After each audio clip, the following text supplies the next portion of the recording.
একবার ভাবুন তো, কোনো বাড়তি ফিড ছাড়া শুধু বাড়ির ফেলে দেওয়া খাবার আর প্রাকৃতিক পরিবেশে পালন করে যদি মাসে একটি স্মার্ট ইনকাম করা সম্ভব হয়, তবে কেমন হবে? আমরা অনেকেই শখের বসে বা ব্যবসার জন্য দেশি মুরগি পালন শুরু করি, কিন্তু সঠিক তথ্যের অভাবে মাঝপথে ঝরে পড়ি।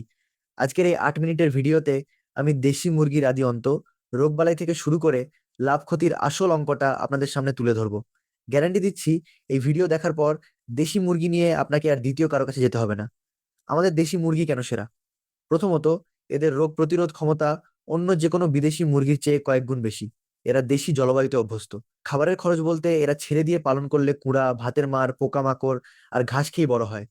বাজারে দেশি মুরগির মাংস এবং ডিমের চাহিদা সবসময় আকাশচুম্বী এবং দামও বেশি। এদের জন্য খুব দামি শেড তৈরির প্রয়োজন হয় না। সাধারণ কাঠের বা বাঁশের ঘরেই এদের রাখা সম্ভব। সফলতার প্রথম ধাপ হলো ভালো জাতের মুরগি চেনা। দেশি মুরগির মধ্যেও কিছু প্রকারভেদ আছে, যেমন গলাছিলা, হিল্লি বা আশিলো। আপনি যদি ডিমের জন্য করেন, তবে সুস্থ সবল বেশি ডিম দেওয়া মুরগি বাছাই করুন। বাচ্চা কেনার সময় অবশ্যই বিশ্বস্ত উৎস থেকে একদিনের বাচ্চা বা 1 মাস বয়সের বাচ্চা সংগ্রহ করবেন।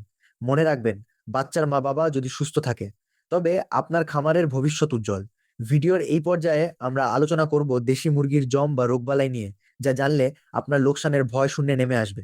কিন্তু তার আগে একটি ছোট রিকোয়েস্ট। আপনি যদি আমাদের এই কৃষিভিত্তিক পরিবারে নতুন হয়ে থাকেন, তবে এখনই ভিডিওটিতে একটি লাইক দিয়ে রাখুন। কারণ আপনার একটি লাইক আমাদের আরো সঠিক তথ্য জোগাতে উৎসাহ দেয়। দেশি মুরগি মানেই কি শুধু ছেড়ে দেওয়া?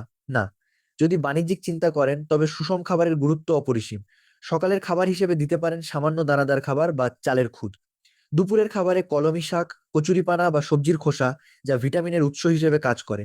সবসময় পরিষ্কার এবং বিশুদ্ধ পানি নিশ্চিত করতে হবে। মনে রাখবেন, বিশুদ্ধ পানি অর্ধেক রোগ মুক্তি।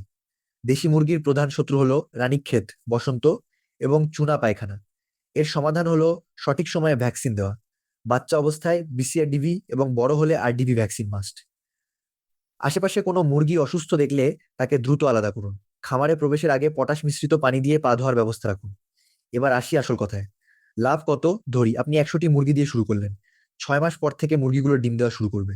যদি আপনি শুধু বাচ্চা উৎপাদন করে বিক্রি করেন, তবে লাভের পরিমাণ মাংসের চেয়ে বেশি হবে। ক্ষতি কখন হয়?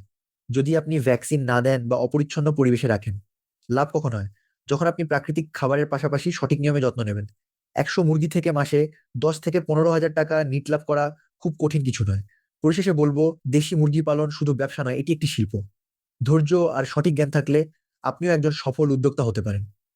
আজকের ভিডিওটি আপনার কেমন লেগেছে তা কমেন্টে জানাবেন।